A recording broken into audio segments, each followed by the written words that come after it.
વડોદરા મહાનગરપાલિકા દ્વારા આજરોજ પૂર્વ વિસ્તારમાં જનકલ્યાણ શિબિરનું આયોજન કરવામાં આવ્યું હતું. આજરોજ જનકલ્યાણ શિબિરનું આયોજન વડોદરા મહાનગરપાલિકા દ્વારા પૂર્વ વિસ્તારમાં આયોજન કરાયું હતું.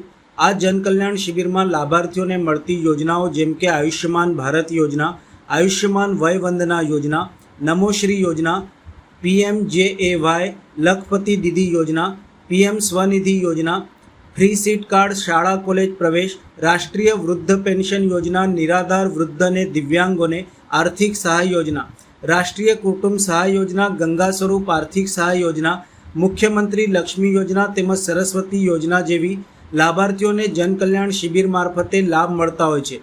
આજરોજ ખાસ કાર્યક્રમમાં રાજ્યકક્ષાના મંત્રી તેમજ શહેર વિધાનસભાના ધારાસભ્ય મનીષાબેન વકીલ, વિસ્તારના કાઉન્સિલરો અને કાર્યકર્તાઓ તેમજ લાભાર્થીઓ મોટી સંખ્યામાં ઉપસ્થિત રહ્યા હતા.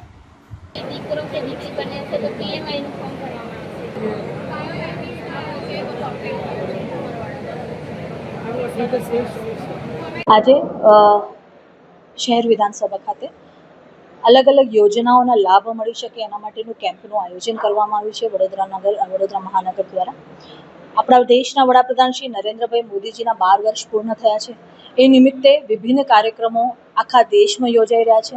એવી જ રીતે તારીખ 8થી આ શરૂ થયેલા કાર્યક્રમ હજી પણ ચાલુ છે અને આવનાર દિવસમાં પણ વૃક્ષરોપણ સુધીના કાર્યક્રમ લગભગ 5 જુલાઈ સુધીના ચાલુ રહેશે.